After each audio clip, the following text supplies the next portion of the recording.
Welcome to another episode of Uncovered. Jarrod Kimber and Bharat Sundaresan.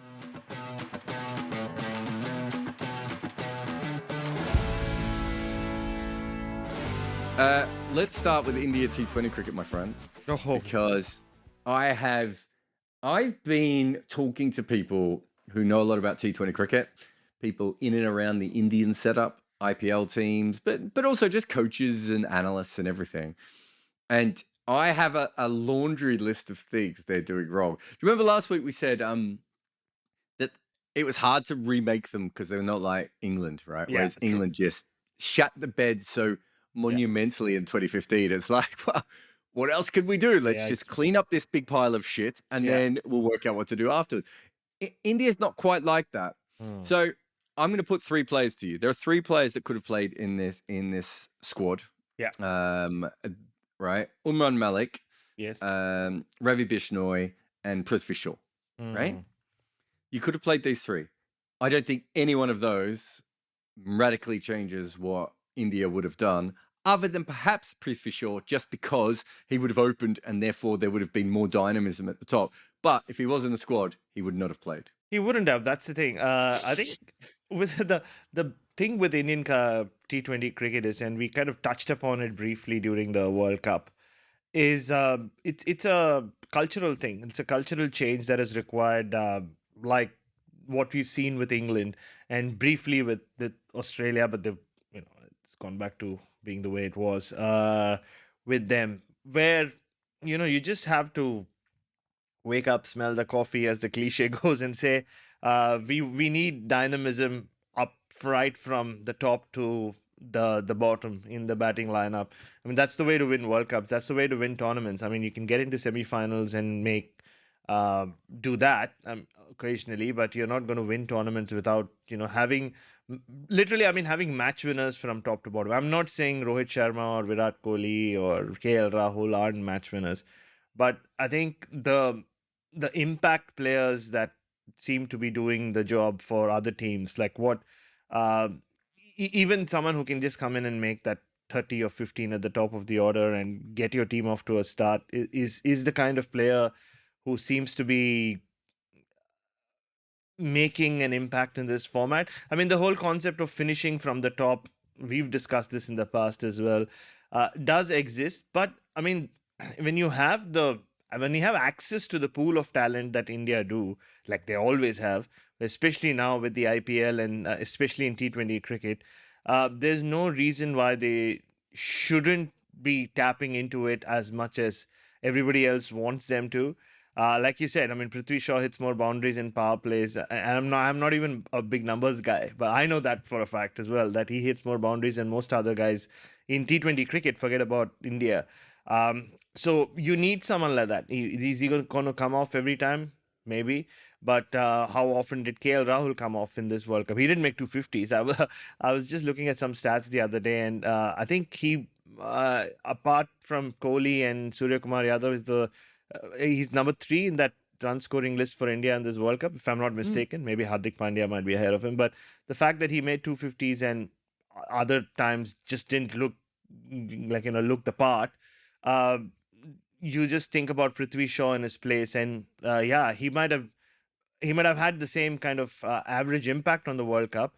But every time he would come off, India would have got off to a flyer, right, against all comers in all conditions. So, look, I think Indian T20 cricket, Jared, I said this on a few shows now, is a lot like where India is right now as a country, like ready to break free, but still kind of clinging on to the past. And by past, I don't mean past players, but by that conservatism that kind of defines India or defined India as a country for a long, long time. So, yeah, it shouldn't have taken this long. I think the fact that they have made scapegoat out of the selectors is kind of interesting. Mm. Well, It's I've just said there's three players that I think could have been in that squad. And I'm much more progressive than, it's easy yeah, for us to be progressive. We don't lose anything. yeah, And exactly. even we're like, maybe one of them plays, Yeah, right? So it's all well and good to go, oh, the selectors weren't any good. But realistically, the yeah, selectors probably picked the best team for Australia. It just they didn't did. work right. So you talk about the dynamism and winning thing. One thing the selectors did, which is really, really interesting, is they picked Dinesh Karthik, Yes. right? And the whole idea was Dinesh Karthik was going to come in and is going to smash the ball at the tail and do what he has done for KKR and I suppose what is it? Was it Chennai he played for last year? Yeah, Chennai. Bangalore. Was it Bangalore last Yeah. year? Yeah. I don't think he's ever Dinesh played for Karthik played for Chennai. Bangalore? Yeah, he did under Virat Kohli. I don't think he's ever played for Chennai I as can't far even as remember who he played for last year. That's how. too many Anyway, teams. Yeah. so he plays that role and we get it, and he does that, and that's fine. And he comes in, he gets run out in a game where potentially the hands may have broken the stumps, not the ball, Yeah. but probably should have been given out anyway Yeah, because the ball was probably going to break the stumps. He then gets stumped having to face Mohammad Nawaz's left arm seam spin, whatever the hell was going on in that last over against Pakistan. Gets injured, and then they drop him. Yeah. Right. So here's a perfect thing of the selectors are like, bold move. We're going to go with the old guy over Rishabh Pant. You know, we're going to be involved in picking someone based purely on IPL form. We're going to back them. They're going to do this. They get injured, and then they just decide not to do that theory anymore, right? Yeah. And again, so you're talking about, we get it, the old methods and everything else. That wasn't even particularly the old method. No. That is just a shit selection thing. And Yeah. to go back a step, if people have forgotten what happened with Australia, I think you and I might have discussed it in a previous episode, or I've certainly discussed it with someone recently. 2021, Australia win the World Cup. They drop Mitch Marsh and bring Ashton Agar in midway through that tournament. Yeah. And basically, after just discovering that Mitch Marsh was the solution to all their problems, drop him, get rid of him. That doesn't work. They bring him back. Obviously, he ends up making runs in the final, and everyone thinks it's like Australia made a mistake with their selection, and they still won the World Cup. Yeah. Right. You can do that. But that Dinesh Karthik thing to me suggests that there's certainly something within the Indian team that is going forwards at the same time that someone else is going backwards. Does that make sense? Oh, absolutely makes sense. And that's been the history of India and T20 World Cups. If you see straight from, right after 2007, ever since the IPL has come into being, where you'll see a couple of players or IPL based selections. They've always happened. I remember Lakshmipati Balaji coming back into the side in 2012, I think, or 2012 or 14, on the basis of some IPL performance at a time when, India had moved on from him. Like, he was a senior player at that point. He comes back. We've seen a few others just break into the side based on what they've done in the IPL, but it's never been a full-fledged thing. It's not that you've had the an IPL season finishes and you have the when you have all those 11s that people make at the end of a tournament, like the best IPL 11, or best Indian 11 from the IPL.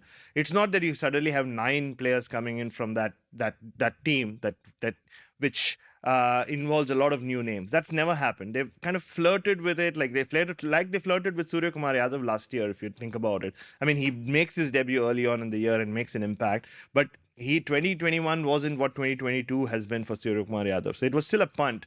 But they've always had that, don't before you jump on us as selectors, we'll acknowledge the IPL and we'll pick a couple of players who we think have done well. But as a team going forward, as a squad, I think we'll stick to what we've been doing. So I think that's been like a theme of India. And I remember saying this before this World Cup as well. A lot of people thought India started playing this brave new cricket. The word fearless kept being thrown around a lot by people within the team, outside the team, by experts, by people who watch a lot of Indian cricket. But you just looked at that squad, and just as the World Cup began, like it did last year as well, they'd gone back to what they feel comfortable, right? India in T20 are bilateral crickets, and I don't watch as much Indian cricket as I used to because I don't cover it as much.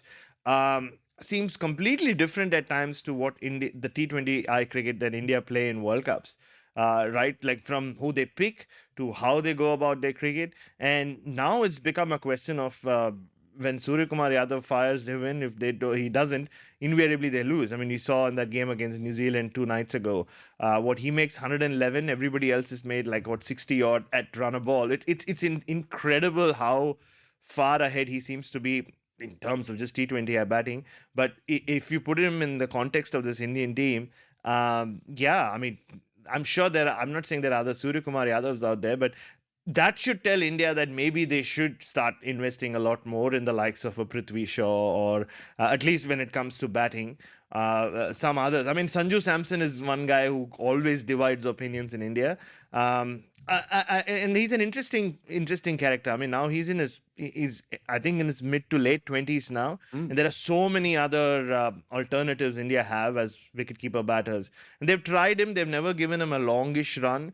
Never been consistent with him. But the way India have used Sanju Samson over the years, without defending him or or saying that no, they should have picked him more, but that kind of sums up how India have gone about T20 cricket. They, like you correctly summed up, they take 2 steps forward, but then they immediately go back to what's comfortable for them, like we saw as this World Cup progressed as well. Yeah, and you can put Sanju in that list that I did before. Again, I don't see who is pushing out of this side unless you Yeah, completely change exactly. what the side is anyway. So you then look at the way that they play. I suppose England's two big things are England hunt the fifth bowler Mm. of the opposition, knowing where that weakness is going to be. They do that, and then they do this other thing, and you could see it when the David Warner chat the other day. David Warner was. Did you see it? That Fox released a thing Yeah, where he yeah, was mic'd up for that innings, right? yeah, Listen to what he's saying, and he's talking about the players hunting their own matchups. yeah, yeah, So he's like, okay, this guy's coming on. Well, I'm going to attack him, and he's basically saying, "This is my strength." yeah, Finchy, you don't need to do it. Oh, weirdly enough, Finchy goes, "No, I'll be aggressive too." No, mate, just let the guy who's actually hitting the ball. You watching India play, and you think, when are that? Well, who are they trying to punish? They're really not making any key decisions on anyone to punish, other than very occasionally you see it against a finger spinner, yeah. right? And even then, it's like an over or two, right? It's not, we're going to hit you out of the attack so that you'll have to do Mm. something different. And so again, then they're looking at something else. And then of course you've got the anchor side of things, right? So Mm. the anchor side of things is really interesting because KL Rahul is, well, he's a narrative on his own. How Yeah, he went from he basically was Sky, right? And yeah, now he's like Rohit. And I don't really understand how that happened. Then they've got Rohit, then they've got Virat, right? And those are the three that get all the thing. yeah, Well, Hardik Pandya turned into an anchor last year. yeah, Rishabh Pant turned into an anchor. At a certain point, you have to say this isn't the individuals, right? yeah, There is something happening within Indian cricket, and I think it's that conservatism you were talking about before. But it's also, there's absolutely no doubt that Indian cricket looks at it very differently than the way English cricket and West Indies cricket yeah, specifically started looking at it, which is they were like, oh, it's great to be on the top of the run scorers list, but don't you want to be the person with the best strike rate, or don't you want to be yeah. the person who hits the most sixes? I just don't think that's a thing. And I'm not blaming this at all, because we see this in all sorts of sports. But the purple cap and the orange cap and everything, it's like, those are two things that don't matter. Yeah, If you have the most runs or the most yeah, wickets, it just doesn't matter at the yeah, end of a T20 tournament. It's about efficiency, it's about economy, it's about all these other things. And so there is certainly something within Indian cricket where the anchor mentality hasn't left in a way that it has with some of the other T20 teams. yeah. I mean, we spoke about this a lot last week when we spoke about England. That word commitment, right? I mean, full-fledged commitment. And Indian cricket somehow has never like taken the plunge, right? Like they've flirted with it. They, like I said earlier, they've always gone back and forth with how far ahead, how extreme can they be in terms of who they pick to how they play, especially in World Cups. They seem to be a lot more carefree when it comes to bilateral cricket, That's maybe interesting, because yeah. the focus isn't as much, and especially you see when they play teams like Sri Lanka, or for that matter even West Indies. You'll see, I mean, if you don't follow Indian cricket very closely, you'll pick up a scorecard and you'll be like, oh, that guy played as well, oh, this guy played as well. But then once you approach World Cup season, everything changes, which is very different to look at England's. I mean, this will be quite the quiz, right? Like moving forward, when someone asks you maybe 10 months from now, suddenly put a gun to your head and say, name England's playing 11 from the MCG World Cup final. Most will get it right because people just follow cricket madly these days. But I don't think that many will get Brook or Salt though. exactly, exactly. But you ask most people to pick an Indian playing 11 in Mm, any World Cup, it's pretty straightforward. I mean, it's very mm, rarely will you get it wrong, right? Even in Arshdeep Singh, who made such an impact, he would maybe be one of the first names you put in there because it's kind of not. It is kind of predictable, right? We spoke about how England are predictably efficient or predictably exciting. India have always been a predictable team, and even in terms of mid match or mid innings tactics, that semi final when Surya Kumar Yadav gets out to Adil Rashid, he still has a few more balls left in his spell. England have Liam Livingston, who they like to use in the middle overs, and that's the time. So you've lost one unpredictable batter, like in Surya Kumar Yadav, and you could see the two boundaries he hit in the previous over. The pressure suddenly come back on England. They're not sure what to do with him. He gets out, and who do you send in? Hardik Pandya, who yes ended up making that 60 or 40 balls or whatever, but gave India a sniff. But at least at the start of his innings, he's pretty predictable. You can set mm. fields to him, and you can set fields to both him and Kohli, and not have to move them around too much. I mean, he might still come off like he did, but that's when you expected someone like Rishabh Pant, who you thought they picked just because he has that matchup against Adil Rashid. Even if it's three balls, two of those go for four. Suddenly the pressure is back on England, right? But they send in Hardik Pandya, and England are allowed to kind of settle in and give Liam Livingston two more overs. And even though they concede 68 in the last five, it doesn't matter because they've only conceded 100 in the first 15. So that's the thing. Like even mid match, where there is an opportunity, even with this predictable outfit, for them to be slightly unpredictable, they just go, nah, no, no, no. What if it doesn't work out? I think, look, I think it's a very Indian culture thing as well, Jared, like where you're like, okay, or I'll go stick with the tried and tested. If it doesn't work out, well, okay. But if I'll do something out of the ordinary and doesn't work out, I'll just get criticized more. And maybe that's where India falter in T20 cricket. That's why they don't have a title to show for it, for all the other, improvements they made in that format, apart from at World Cup level, since 2007. So it's not just the batting because they also Yeah. picked bowlers who are more spoiler bowlers, especially in Australian conditions, right? So Chahal doesn't play. Yeah. And I know he takes wickets in India straight away, and everyone's like, oh, look, he should have played. Well, it's Australia, so Yeah.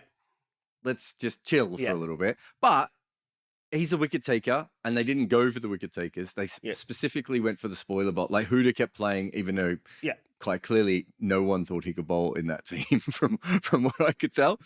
And I'm not sure he can bat at that level either, right? So they're not very aggressive when it comes to batting, but they're also not very aggressive when it comes to wicket takers. The other thing is, if you look at their lineup, they had three guys who all want the new ball, and they Mm. had two finger spinners, Yeah. right?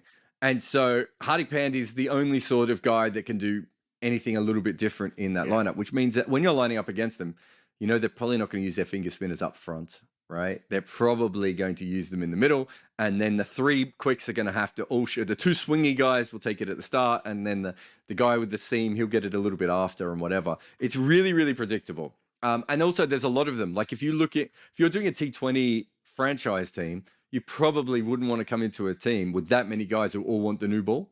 It's a Yeah. bit like the opening batter thing in T20 cricket, where it's just like every team is 7 opening batters, right? It's a bit like that with the new ball, right? So fine, I get all that. This is the thing I would talk about, and this goes back to the thing that you were talking about before. I have now asked a lot of people in and around Indian cricket over the last couple of weeks. As you will be shocked to know, no one spoke on the record. But I've spoken to a lot of people, and the words that kept coming back was that these players are paralyzed, right? And that there's a huge fear of failure. And the thing that's really interesting for me, and I know you want to talk about the Football World Cup briefly later, but the thing that's really interesting to me is watching the England football team Hmm. at World Cups and then watching the Indian cricket team at World Cups. talent doesn't necessarily seem to be a problem. We could Yeah. quibble. We could say, "Oh, wish they had more of these," or Yeah. maybe Yeah. have Yeah. they tried this guy? But realistically, they're just you look at their bilateral record, as you said before, and they're just stomping on teams, Yeah. right? They're not quite South Africa in the late Yeah. '90s, Yeah. but they're like that kind of a team. Very much so. Yeah. Yeah, and then it doesn't happen, and there does seem to be a huge fear of failure. And someone was asking me about this on a podcast recently, and I said, "Look, obviously, being an Indian cricketer is great because of the money and the power and the fame and all those cool things. Yeah. But I don't know how these people actually perform now because of the fear of failure they must have, and we're talking about it's not one Sachin now; it's like a team of Sachins, right? Yeah. And they go out to dinner, and suddenly there's 5 cricket aggregator sites talking about Yeah. how they were smiling at dinner after a lost Oh, game, it's or it's you know what crazy. I Yeah. mean? Or what were you Yeah. telling me before? That someone goes from the bus and he picks his nose, and that's a YouTube video, right? Of Yeah. whatever. All that sort of stuff is picked over, and we talk about the cricket. So much of cricket journalism, especially in India now, but Pakistan is really high up Yeah. there, and Sri Lanka's got a bit of it as well, Yeah. which is it's almost not about the cricket at all. It is Not at all. Yeah. literally about all this other stuff. And I first noticed it on a massive level when Virat Kohli started, and I don't know her name, but the Mrs. Virat Kohli, the famous Oh, Bollywood Anushka actress. Sharma. Yeah. Yeah, her.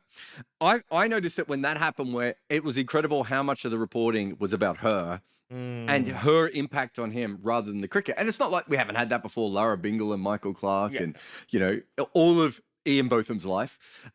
But it felt like that was that whole thing, right? Suddenly. And cricket journalism just changed over a little bit then to entertainment journalism. And at the same time, smartphones existed and Yeah. social media existed. And so, some of the things I get asked I'm like, do you guys actually believe this? Like, this is nonsense. It doesn't make any sense. Like, Yeah. but if you look at this freeze frame, do you remember there was the one with Virat Kohli with the fake fielding? Yeah. Yeah. Yeah. Yeah. And it Exactly. was like, Yeah. if you look at this freeze frame, you'll see he's right in front of the umpire when he does it. And it's like, well, wait a minute. I watched that game and I saw Yeah. that footage and I didn't notice it. Right. And from what I could tell, less than 0.1% of people on Twitter noticed it because no one was talking about it. Right. Yeah. But suddenly everything is like analyzed to this other degree. Yeah. And what these people have been telling me is that the players are just not particularly handling it. Mm. And they are, a lot of them are checking out what's happening on Twitter or on Facebook Mm. or on Instagram or whatever it may be. And they can't get away from it because they grew up in that era as Yeah. well, Yeah. like of that. And you watch them play and it does feel like, okay, we're going to swing the ball around a little bit, but then we'll cramp the middle at the end, and then hopefully at the end we'll have created enough pressure to get wickets. Or we'll knock the ball around for a long time, and then of the last 5 overs, we'll go absolutely ballistic. And that, therefore we won't fail, right? And the other Exactly. team won't take us down in the middle overs. And it does feel like they are playing that style of cricket. Yeah. As a team, I mean, look, I'm sure if individual cricketers listen to this, they'll be like, "No, I mean, you talking crap." Like, Well, Virat Sky's not Kohli. like that, is he? Not at all. Like, yeah, not at all. Like, yeah, it's and I'm not even saying that Virat Kohli doesn't have a place in this side. I mean, he has a role. And one of my colleagues wrote a really nice piece at the start of the tournament, after maybe the second game, where he felt that Surya Kumar Yadav allows Virat Kohli to bat the way he bats. It's a really nice piece, which makes a lot of sense, right? Like, we've seen it with other teams as well. I mean, for a Malan to use up those first few overs, you need everybody else around him to click the way they do for England. And that's what Surya Kumar Yadav, he's literally given Virat Kohli a new lease of life in T20 cricket, which is great. I mean, for Virat Kohli. But you're right about, like, going back to what you were saying earlier as well. I've seen journalism change in India like massively since 2008 when I started doing this. Like, even stuff like, and I'm not blaming anyone. Everybody is out there earning a living, and so they should. And I'm very supportive of It's also where everyone the who money does. is, right? That's exactly. I mean, that Yeah. they're doing it because that's where the money is. Like, yeah. Yeah. And so, and look, they get accredited. They do what they think they have to do, and it works out for them. So good on them. I'll be very supportive. If anyone wants me on their YouTube channel, I will appear on their YouTube channel. But the thing is, even when players are walking away from a practice session, Jared, and you've watched a lot of practice sessions as well. I mean, that's kind of their space, right? Like, they are in their own world. They might have had a good day, a bad day in the net. They're under pressure, out of form. Uh, I mean, for someone like me who watches a lot of nets, that's when I let them be, right? Like that's their space at the end of the day. So now I during this World Cup, I saw as they're walking away from the nets towards their dressing room, there are suddenly 18 cameras on them, right? Like so they can never drop their guard, like just even be self-critical or just even Mm. back in the day it was all about in the Sachin Tendulkar era. It was like, oh, he couldn't go to the movie theater, he couldn't live a normal life, but that was away from the field, away from the cricket venue. Now, because where journalism is, or especially in India or the subcontinent, they have absolutely no space. Even the nets, even their practice areas, even that little walk from the nets to the dressing room doesn't belong to them anymore in a strange way, right? Like, but again, like I said, that's social media for you. It has nothing to do with people who are practicing it. And so where does it end, right? Like you can never get a reprieve really. And as we've seen now, hotel rooms are being raided as well, as unfortunately we saw with Exactly. Virat. It's and that's going back to, like, a lot of people have said, why did Virat Kohli put up the clip of his room being raided? But that also tells you about how helpless he must have felt at that moment, right? Like, about this is the one space we have, and even there are cameras. So it is, yeah, it's not easy being an Indian cricketer. It never has been. And yeah, I mean, maybe you're right. I mean, if the people in the know are saying that they are paralyzed, and especially when it comes to World Cups as well, right? And with every passing year, now the next time they play a T20 World Cup, it would be 17 years since they last won a T20 World Cup. It would be next year when they play, it'll be like 12 years since they won a ICC event, right? And it's at home. It's a repeat World Cup, and home World Cups are like I've spoken to so many who played in that 2011 World Cup. They're like, you can't order room service without 10 people coming and telling you how you have to win this game, sir. For Mm. our sake, you have to win this game. It is another level. Like, it's difficult to compare the Indian cricket team to any other sporting team out there. But the English football team is a good one, even though they started off in flying fashion last night. I sat and watched them smash Iran. But yeah, I mean, India won against Pakistan as well. So, like, it kicked off well for them in that World Cup, but didn't end too well. Well, I mean, you watch English sports coverage of the football team, and there is a lot of this person has bought this flashy Mm. house, and do you know what I mean? It's Yeah, not yeah, the yeah, yeah. same. It's as much as the football culture is huge in England, it's still not the same. Like, I don't think my next door neighbor who doesn't follow football would be able to tell you who the football team is. Where we both Yeah, yeah, know that most people would be able to give you at least 5 or 6 of the top cricketers, even if they don't follow the sport at all. So yeah, it yeah. is slightly different, but it is, you do look at those things and you go, talent and money and system, maybe not particularly the problem. They all play a part, of course. Yeah. But I just think it was really interesting. I've got some very good alternative lineups, but I'll work. In the next couple of weeks, you'll see my video or my article of. I think there are really cool things you could do with the Indian team, but I Oh, do think that absolutely. the basic problem is not the people. It really is that there is something going on within that team, and being that we've never managed to work it out with South Africa, it's not Exactly. like you Yeah. and I are going to sit here and go, all they need to do is, let's all be Sky. And Sky's really interesting because he's a late bloomer. Yeah. Late bloomers often feel a lot less pressure than other players because they're like, there's a whole, like, Dante from Clerks. He's not even supposed to be there, right? Like, Yeah. it's almost accidental that he's there. So Yeah. everything's a lottery ticket for him, right?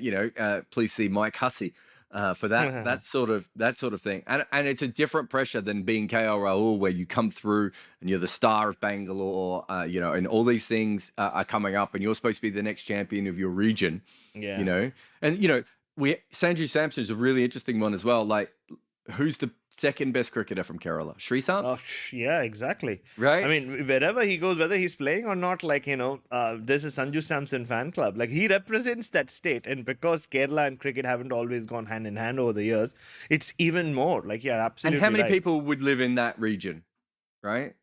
Yeah. It's It's a massive state. Yeah. right. There's a lot of people there, Yeah. and I don't think people. I don't think people understand that. It's like he's more famous than a Sri Lankan cricketer, despite the fact that and has more fans than any Sri Lankan cricketer, despite the fact that he's not even a fringe Indian player. He's like beneath an No. Indian fringe player. Like, it's a completely different world that, until you get in an Uber in Kerala and the person asks you if you know who Sri Santh is, do you realize what world you're entering? Yeah, I actually, you sent me on had to find out what the population of Kerala is. I mean, last year, according to the census, was 35.3 million. So that's just in Kerala. So that's a lot of people. That's That's a lot of Sanju Samson fans. Also, for those who don't know, used to be the heartbeat of the Olympics in India as well. There you go. There's a fun fact for all the Kerala people out there listening to this. But yeah, I just think the whole thing's really interesting, and how you go about it going into the future is really, really interesting. Let's stop there, and then we'll have a quick break, Bharat, and then after the break, you're going to talk about something that I'm quite interested in. You're listening to Cricket's Conversation on 99.94. Whatever your team, we have the show for you on podcast, YouTube, or on the 99.94 app. We have India, England, South Africa, West Indies, and now Sri Lanka covered. If you want to find us, the best way is to follow us on social media at 9994DM by downloading the 9994 app or Google 99.94 on podcast. We speak cricket. So years ago, mate, I did an article that was about how players now quit in installments, right? And this is like maybe 2007, 2008. And it's happening more and more. The interesting thing now is players are trying to work out what they should actually quit. Whereas before it was pretty easy. It was generally at that stage, it was whatever your favorite format was, you kept with it. And then probably if the IPL was coming along, you went with the IPL as well, right? Yeah. Now it's like, it's really strategic the way that people are trying to work out what they retire from and when they retire from it. Look, I mean, I'll compare it this way. I mean, even back in 2007-8, when the IPL came into being, let's go back to 2010. The players' choices was still like he or she was going to, especially he, I would say here. It's probably in a this he then, context. wasn't it? Yeah. Yeah, was going to like a mom and pop grocery store down the road where there were very limited options, right? You pointed at this or that and you got it. But now it's become like Coles, or like the biggest supermarket, even bigger than Coles, right? Like you go to, and especially a supermarket in a country like Australia where you get everything everywhere. Like, you go to Office Works, which is supposed to be all about Office Works. But then there's also a section where you get chocolates and biscuits and milk. That's just the egalitarian nature of You Australian can society. eat those in an office. Yes, you can. That's true. But I've always wondered, like, so do people who work in these professional offices, unlike you and me, who work from home, like, do they make sure that the milk that they use in office is always bought from Office Works? I've always wondered. Maybe they do. But that's the nature of world cricket these days. So if I am an international cricketer or a cricketer with some skill, with some talent, and with some notoriety, so I have so many options. I'm in the supermarket. I'm like, okay, one day I think I want to go down that aisle and just pick up the ready-made cooked food, like, which I just need to stick in the microwave. The other day, or the next week, I feel like, nah, maybe I'll go to the fresh whatever section and pick up a lot of things and make my own meal. That's how complicated and confusing it's become. And I started thinking about this based purely on what David Warner's been saying in the last couple of weeks. It started off with his interview where he said that he might be quitting Test cricket a year later, and then they played that ODI in Adelaide last week. Australia versus England. Australia versus a hungover England should have been called. And I remembered that in 2019, it was in that very press conference room at the Adelaide Oval, where he had spoken about how going forward, this is after he'd made that triple hundred against Pakistan, you'll remember. He spoke about going forward, he wasn't sure what format he would be dropping, but he would start dropping formats. And at that point, it felt like he'd go T20, he'd drop T20 first and then one day cricket because the World Cup. At that point, if you remember, before COVID, the T20 World Cup in Australia was supposed to be in 2020. And then based on what he was saying back then, he said, okay, we have two T20 World Cups coming up. So I'll play that, maybe quit that. And then we have the one day World Cup. And then he didn't even mention like quitting Test cricket. At that point, he said that Test cricket is almost a format where you can get to at least rest your body a little more, strangely enough, right? Like, unlike T20 cricket where you're on the road all the time. Um, eh, that was 3 years ago, 4 years ago, 3 years ago. And now, just sitting in that same press conference room, I asked him about it. I said, so where do you sit now with this whole retirement thing? Like, what about one day cricket still excites you? And like, why would you want to quit test cricket first? And he spoke about how everything for him is about World Cups. He said that 50 over World Cup comes around in 10 months' time. And by the time the next 50 over World Cup comes around, which will be in Australia and New Zealand in 2027, he said, I'll be 41. So obviously that rules that out. At least with Test cricket now, we have the India Tour and the Ashes Tour and hopefully a World Test Championship final. So I have something to aim for, right? And with T20 World Cup, T20 cricket, that World Cup is 20 months away. So sort of he can aim for that. So you can see in 3 years, with world cricket changing, already someone like David Warner, in his mid 30s, has started looking at how he wants to shape his career differently. And then you look over to England, where Ben Stokes retires from one day cricket. Everybody thinks he's retired from the wrong format. But it's also, quitting T20I cricket is also a big risk when you're playing other formats, right? Because you still want to be in the mix when it comes to all these big leagues. I assume, even if you are Ben Stokes, you don't want to completely give up on that. So 50 over cricket is, for many reasons, it's become the middle child, right? It's easier to walk away from it because that's just bilateral cricket and World Cup cricket. There's no 50 over league happening anywhere in the world that you need to get excited about. And then you come to someone like Mitchell Stark, who said that Test cricket is his priority, and he's made it very obvious that IPL cricket or league cricket has not been his priority, like family over that extra million. So, and like, full credit to him as well.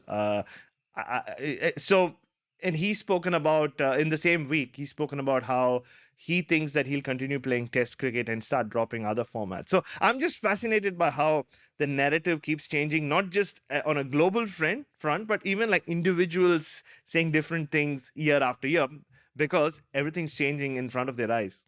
Well, I'm going to take it 2 steps further than what you've just said. We've seen Kieran Pollard now retire from the IPL Yes. after he retired from international cricket, but not retire from T20 cricket yet. So he's going to then play on as like a player coach for the UAE team or the South African team, whichever other Mumbai franchise he's signed up with or is available for. So again, you have that similar kind of situation, right, where you're looking at this going, he's thinking to himself, he must have, money has to be part of this. I'm sure Mumbai didn't want him playing for an opposition IPL team, but there's no doubt he could get through one more year of the IPL. He may. But what I should say is, there's no doubt he could get signed. It could be that his knees are completely gone and he wouldn't make any runs. But someone would have signed him. It's Kieran Pollard, right? Like, who's not going to take a chance on that? So you now have this player who, international cricket, he basically said to West Indies, look, my knees are screwed. I don't know how much longer I've got. I'm going to have to go. West Indies are like, fine, we're not winning with you. Yeah, that's okay.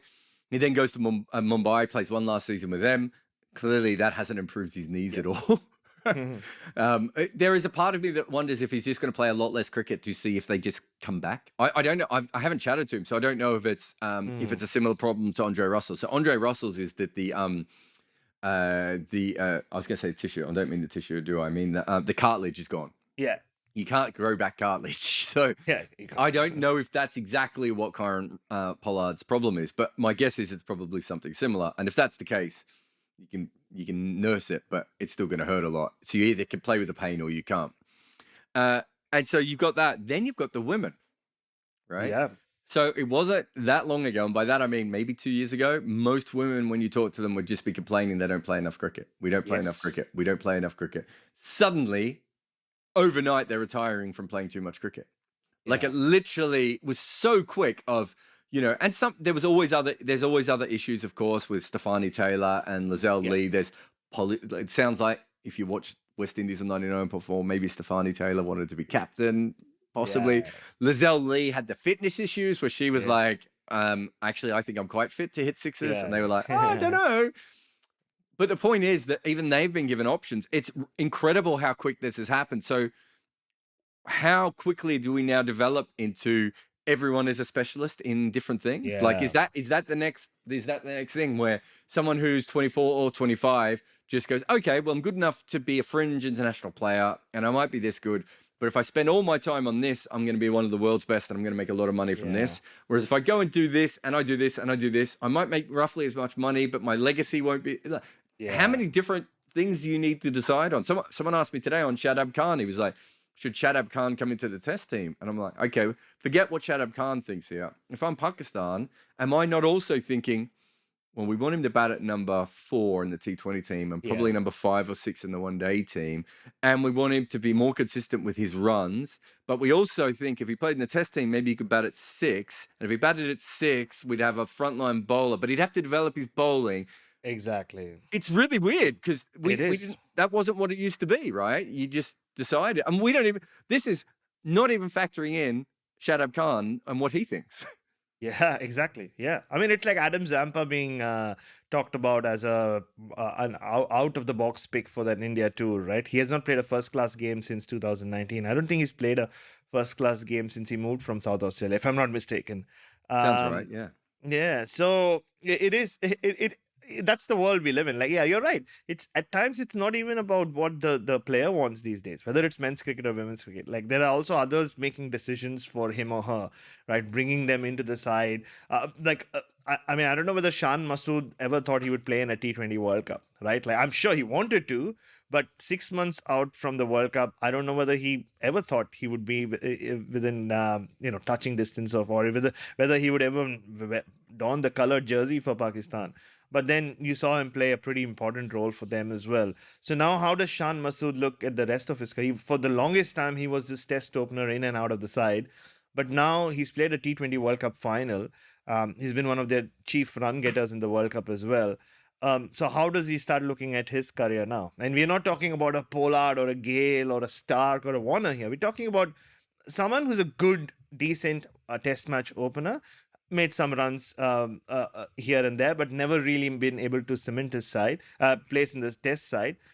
He's in his early 30s, I would like to believe, and now he's broken out as a T20 player. So how does he look at the next 5 years of his career? Does he just focus on T20 cricket? Does he try to come back to test cricket? It's fascinating, and I think he'll keep changing and wait till we hit that point where cricket becomes like soccer, which is just inevitable, and the contracts start being given out by the franchises, right? Even if not all of them, but like once franchises start controlling contracts, then what happens? I mean, yeah, in a way, they are in charge of what decisions you make, but you'll still have some sort of autonomy about what you want to do and how you want your career to be. So yeah, wait for it. And you're right. I mean, like Pollard, there might be people who will say, okay, I'm retiring from the IPL and the BBL, but I'm still available for the SA T20 League and the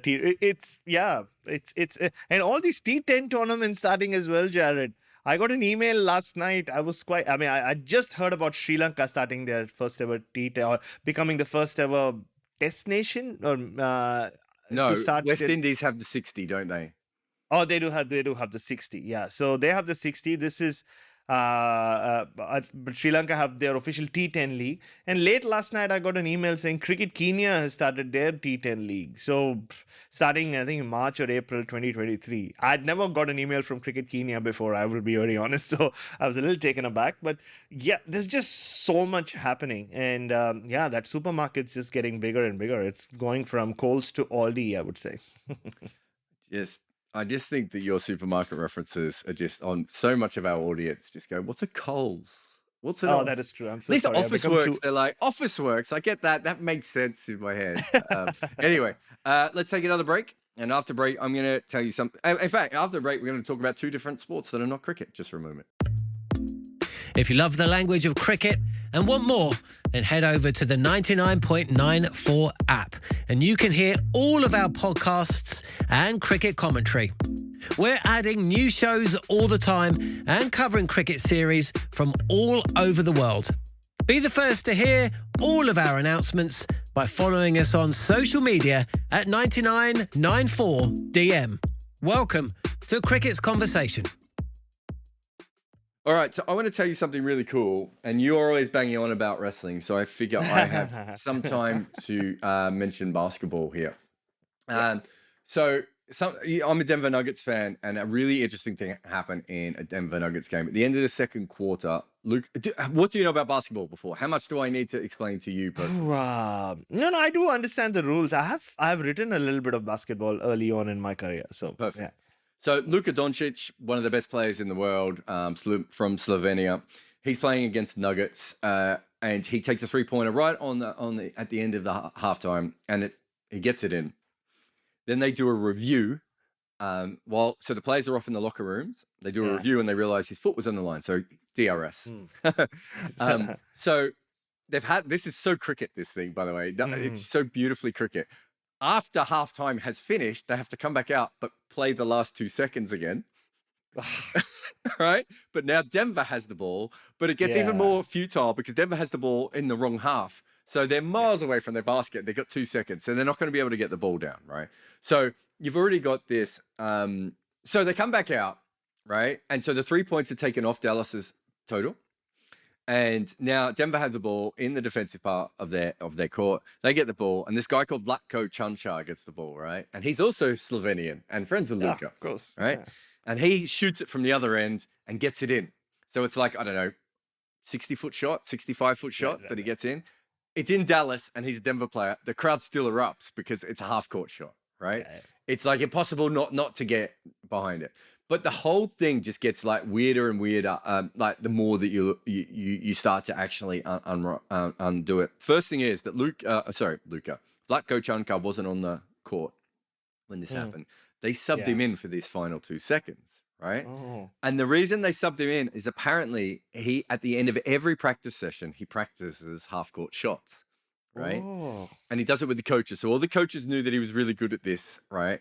And then the story gets better because apparently the person he first started practicing the half-court shots was with Luka when he played in Slovenia with Luka, right? And not only that, Luka used to smash him. So Luka's like literally the guy so upset that this has happened against him, right? Right. On top of that, Vlatko Čančar is, I don't know, 6'9", quite solid.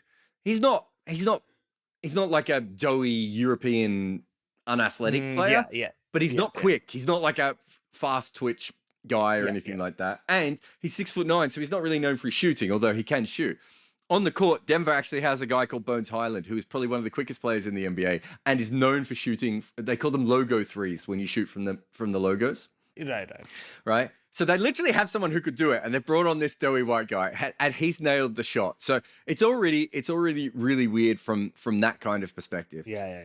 Then you've got the fact that it was when Luka hit his shot, the score was 59-52, right? Yeah. So they take that off. So it's now 56-52. And now when he hits that shot, Vlatko, it goes to 55-56. Denver won the game by 1 point.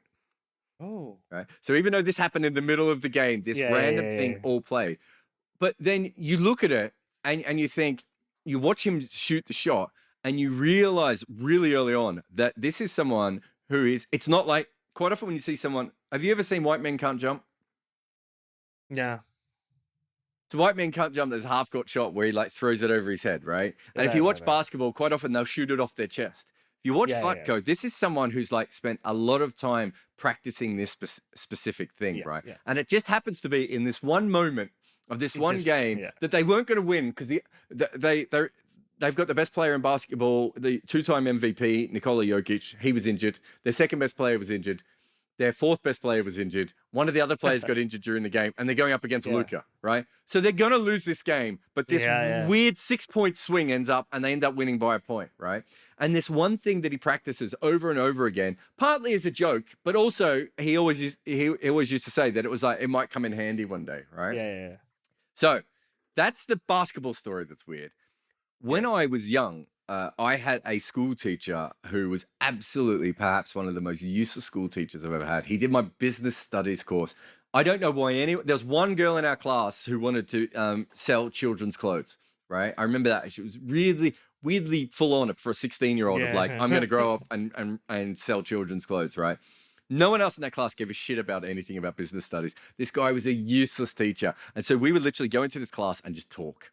Right. And he just gave up trying to teach because no one was listening. Yeah. Turned out he was a grade cricketer from Sydney.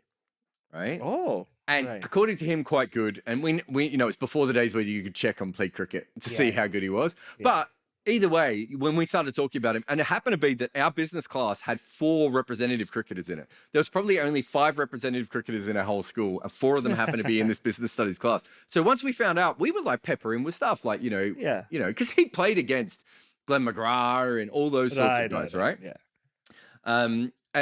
A lot of Mike Whitney stories, more Mike Whitney stories than anything else. But he's telling us all this sort of stuff. And like one day, I can't remember if it was me or one of the other guys was like, well, what would you do if you're coming through cricket now? Right. Mm. And he was like, if it was me now, I would practice specialist skills. And we were like, oh yeah, batting, bowling, whatever. And he's like, no. Like if I was going to be a short leg fielder, I would devise a bunch of different things for short leg fielding, right? If I was, and it was really specific. The other thing he talked about was fielding a deep backward square for a spinner. And like, training yourself to get used to the spin off the sweep shots and all these. And he said in cricket, basically what we do is we train people on the very basics, right? Okay, you can hit the top of off and you're a seam bowler, right? What happens if you're bowling to a guy over the top of off, just gets on top of it and drives you back over your head over and over again? Can you now, in a moment's notice, hit a meter shorter? Right? Can you come wider on the crease because they whatever? And he was talking about it really specifically, and he took it outside of cricket as well. He was talking about basketball and football. I think it was Aussie rules football. Actually, it might have even been rugby, but whatever it was. But he was talking about how if you're kicking the ball a lot, you should practice kicking the ball when you're off balance. Right. So like, and he was only talking about 5 times at a training session, a bit like what Vlatko did, with the half court shots. Right. And basketball, he was talking about the last 5 seconds of a play. You do it as a broken play. So you've got 5 seconds on the shot clock. Everyone's standing still. What do you do? Right. And you and I would be up there for the people who've probably spent the most time at the most varied amount of nets. There's John Etheridge from England's probably spent millions of times at nets more than us. But you and I, we've seen so many teams practice. I've seen so many franchise teams and worked with franchise teams. You're the Nets guy now. You probably took my title as the Nets guy, back in the day of the guy that was always just hanging out and annoying people, right? Not that I'm saying either of us annoy people. No, of course not. Yeah. I would still say that cricket's training and preparation for games is still incredibly one-dimensional and it's not as far different from club cricket as international cricket would like to make out. And I think I've told this story recently, and I don't know if it was on your podcast, but about Glenn Phillips, watching him prepare to wicket keep. Yeah. When he went through almost every movement that he thought he might have to do in the game, he practiced. And I'm not saying he expertly practiced it because you don't have time, but he practiced running back over his head, he flicking his gloves off, taking the ball one-handed, all those sorts of things that you need to do. And, and it's really obvious to me that at this stage, we're still in cricket, we're still not quite preparing the way that we should for these individual moments that come up in games all the time. Right. And that you're going to have to use. And I thought you might be the perfect person, and unless I've missed it in the last 3 years when I haven't been at the net. But I don't think that's how teams really train still for individual moments that are going to come up. Teams don't. As a collective, very rarely they do. I mean, the one thing you see a lot of teams do is the boundary catching where, they kind of do the whole, just 1 second. Ollie, oi, enough. Nobody's there. Don't make up stuff. Go away. Ollie, oi, down. Sorry. They don't do it as a collective, but individually, some of them you would see them do it. I mean, Steve Smith is one of them.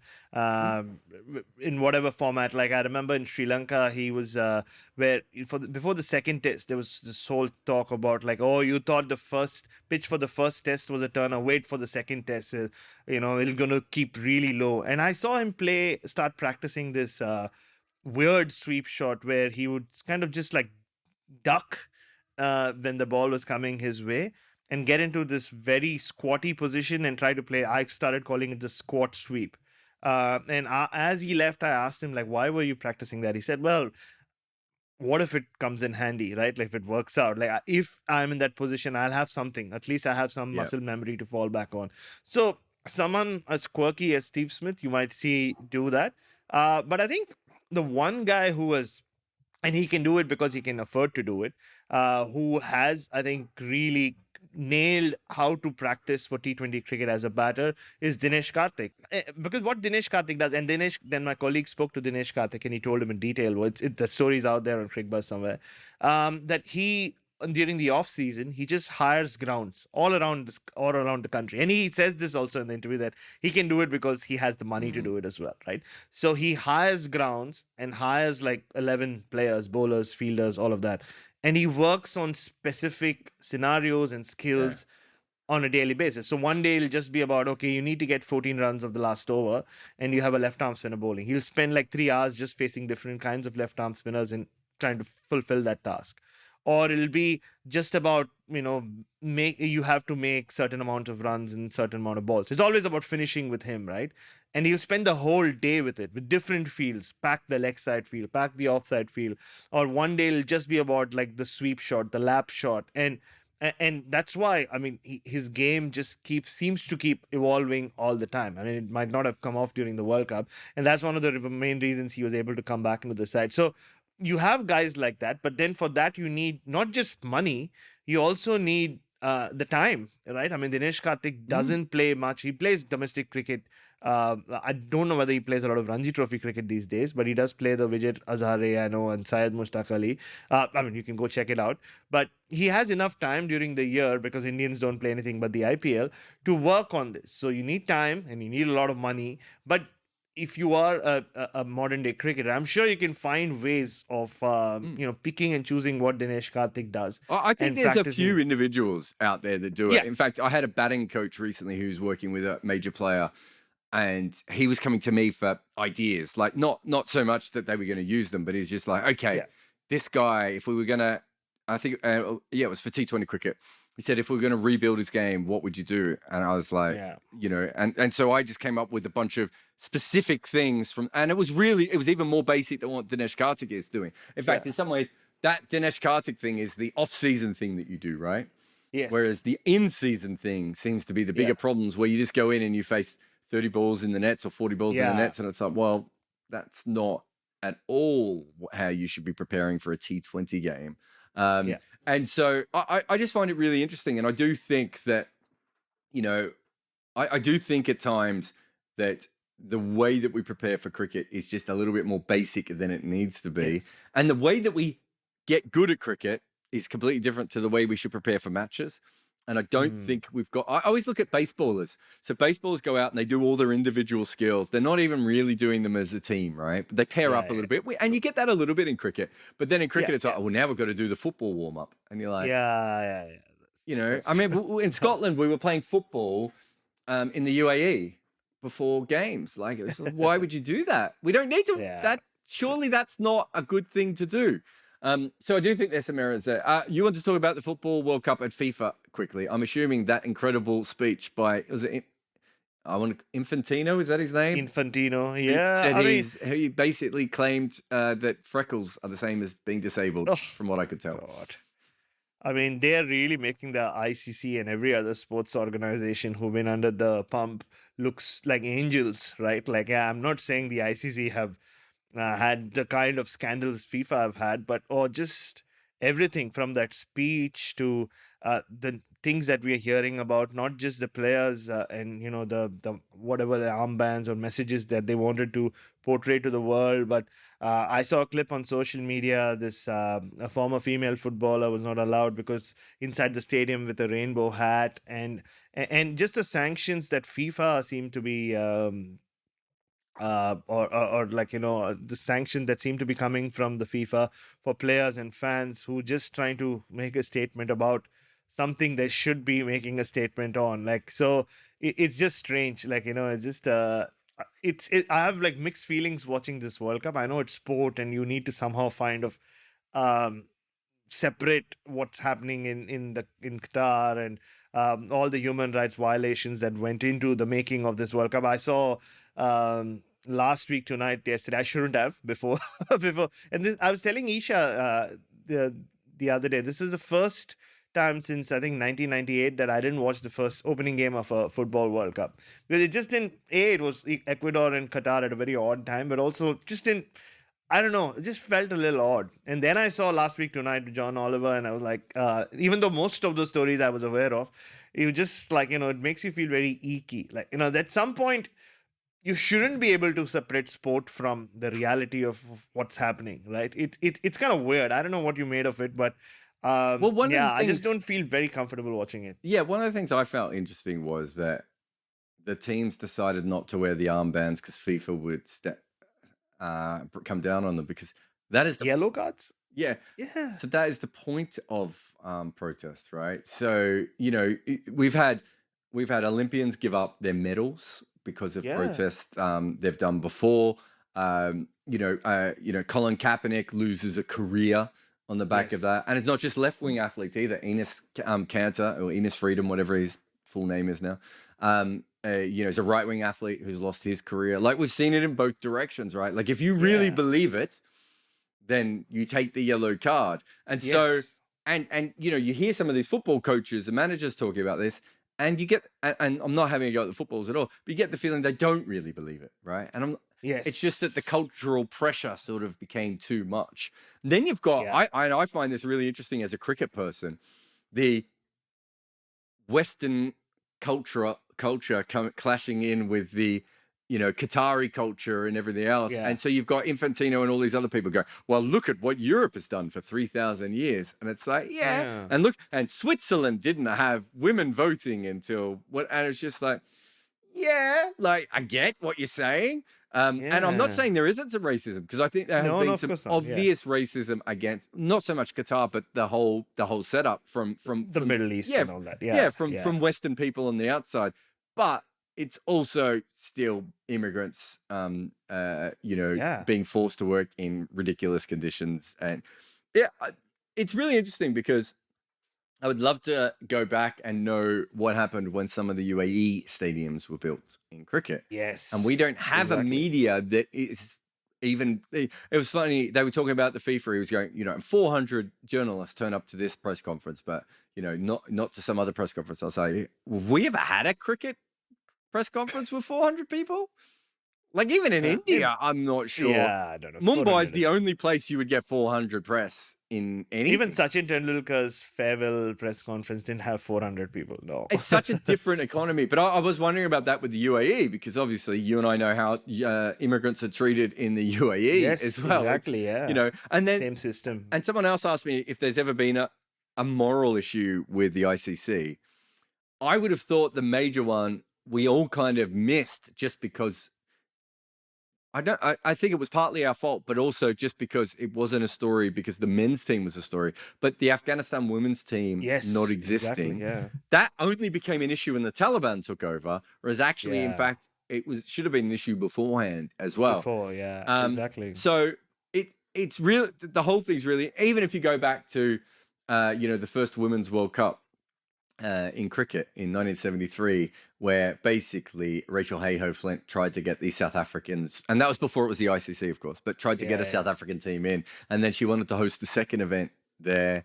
I think there was it Don Bradman was still into the early 70s, was still arguing that Test cricket should be played in. That South Africa should be able to play in Test cricket. So it's not that we haven't had them, but FIFA just seems to take everything to just such a ridiculous degree until you get that was like Donald Trump when he's like on Diet Coke withdrawal, that press conference. It was Yeah. so bizarre. And he just kept digging himself in. It's kind of nice that like in the ICC that they just wouldn't give a press conference like that. They wouldn't even know how to give a Yeah. press conference like that. And That no is one would true. turn up. Exactly. Yeah. I mean, especially for an ICC press conference. I mean, cricket is covered so differently. It's always so much more about the players and the teams, even the coaches, than the administrators, right? I mean, there are a few of us who are so good at it. I'm not one of them. Who's so good at covering cricket administration at the ICC level, at the national board level. But a majority of people who do cricket are generally more focused on like you're right. I mean, how many stories have been written about the construction of stadiums? No, not just in the UAE, anywhere in the world, right? Like, yeah, it's quite Quite something, yeah. I mean, what goes into it, what labor gets used for it, like, yeah. I mean, we've never seen a story like that happen before, and I wonder, like, once cricket, who knows, right? And with T20 cricket, maybe it'll become like this global phenomena. But still, I mean, the things that Qatar had to do to pull off this World Cup, like what, 8 stadiums and some 40 hotels. I don't think cricket will ever require extreme steps like that. Well, So just on a basic level, like when this happened and people, because that story comes back up and it's like, well, how did Qatar get the World Cup? And it's really important to know that we don't even have an open process in cricket when it comes to getting World exactly, Cups. yeah, true. We also, in football, one of the biggest things is making sure that the draw is completely fair. We Yeah, openly rig our draw. of course. There's so many things that we do that are unethical in cricket and are just accepted now as part Yeah, of the game. It's actually kind of a remarkable situation that you find yourself in. But I'm just going to finish with one last thing as your dogs try and drown me out, which is when the Big Three takeover happened and we were at the meeting before the final meeting and me and yeah. Sam went out for the film, they didn't have a press area, right?